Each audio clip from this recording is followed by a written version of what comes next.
بسم اللہ الرحمن الرحیم۔ امام ربانی مجدد الفسانی رحمۃ اللہ علیہ اپنے مکتوبات میں رمضان المبارک کی بڑی فضیلت بیان فرماتے ہیں کہ رمضان المبارک کے مہینہ میں اتنی برکات کا نزول ہوتا ہے کہ بقیہ پورے سال کی برکتوں کو رمضان المبارک کی برکتوں کے ساتھ وہ نسبت بھی نہیں جو قطرے کو سمندر کے ساتھ ہوتی ہے۔ اسی مہینہ میں اللہ رب العزت نے اپنا قرآن کو نازل فرمایا، بلکہ آسمانی جتنی کتابیں ہیں ساری کتاب اللہ رب العزت نے اسی مہینہ میں نازل فرمایا۔ اس مہینہ کو کلام اللہ سے خاص نسبت ہے۔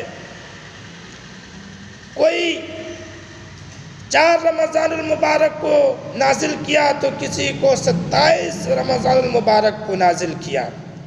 اس مہینہ میں کثرت کے ساتھ قرآن کریم کی تلاوت کرنی چاہیے۔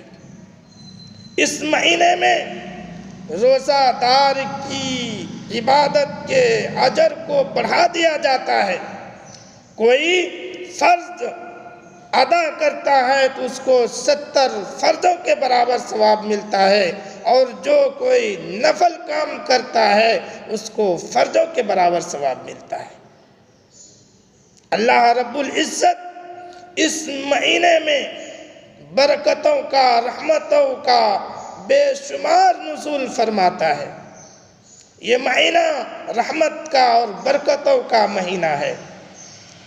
فرمایا جاتا ہے کہ اول کا 10 دن رحمتوں کا ہے اور درمیان کا 10 دن وہ مغفرت کا ہے، اور آخر کا 10 دن وہ جہنم کی آگ سے آزادی کا ہے۔ تو اللہ رب العزت اس مہینے میں رحمتوں اور برکتوں کا دروازے کھول دیتی ہیں۔ فرماتے ہیں کہ مدینہ طیبہ کے قریب ایک قبیلہ تھا، بنو قلب، قبیلہ بنو قلب۔ اس کے یہاں بھیڑ اور بکریاں بہت زیادہ ہوا کرتی تھی۔ ایک گھر میں کئی سو، کئی ہزار بکریاں ہوا کرتی تھی۔ حدیث پاک کا مفہوم ہے کہ اللہ کے رسول صلی اللہ علیہ وسلم نے فرمایا کہ رمضان المبارک کی ایک رات میں قبیلہ بنو قلب کے بکریوں کے، بھیڑوں کے بالوں کے شمار کے برابر اللہ رب العزت جہنم سے بندوں کو آزاد کرتا ہے۔ تو اللہ کی رحمت اپنے بندوں کو بخشنے کے لیے بہانہ تلاش کرتی ہے۔ رحمت حق بہانہ میں جوید، اللہ کی رحمتیں بندوں کو تلاش کرتی ہے، بہانے تلاش کرتی ہے۔ آؤ میرے دروازے پر، میں تمہارے گناہوں کو معاف کر دوں گا۔ عبادت میں اضافہ اللہ تبارک و تعالیٰ کر دیتے ہیں، بلکہ پہلے زمانے میں بزرگی کا معیار دیا جاتا تھا، کہتا تھا وہ بہت بڑا بزرگ ہے، اس نے رمضان المبارک کے اتنے سال جو ہے گزارے ہیں۔ انہوں نے رمضان المبارک میں عبادت کی، تو بزرگی کا معیار رمضان المبارک کو سمجھا جاتا تھا کہ ہم اس کے درجے کو نہیں پہنچ سکتے، اس کے زندگی میں تو اتنے رمضان آئے ہیں۔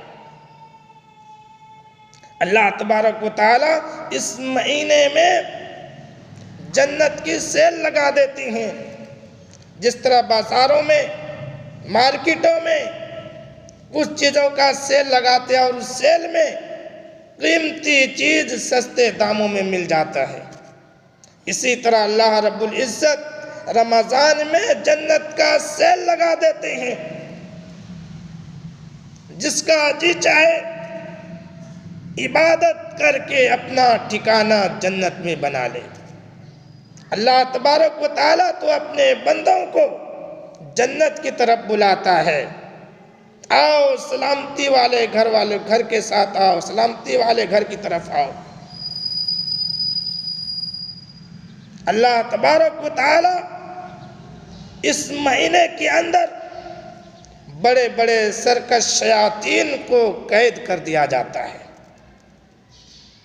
اگر پھر بھی ہم اس مہینے کے اندر غفلت کے ساتھ زندگی گزاریں تو کس کی غلطی ہے؟ نفس کی ہے۔ اپنے نفس کو سمجھائے کہ اے نفس، یہ رمضان المبارک کا مہینہ ہے، یہ برکتوں کا مہینہ ہے، کھیل اور تماشا کا مہینہ نہیں ہے، کھانے اور پینے کا مہینہ نہیں ہے، یہ عبادت کا مہینہ ہے۔ اللہ سے دعا کریں، اللہم انا نسألک الجنہ ونعوذ بک من النار، اللہ ہمیں جنت عطا فرما دیجئے اور جہنم سے محفوظ فرما لیجئے۔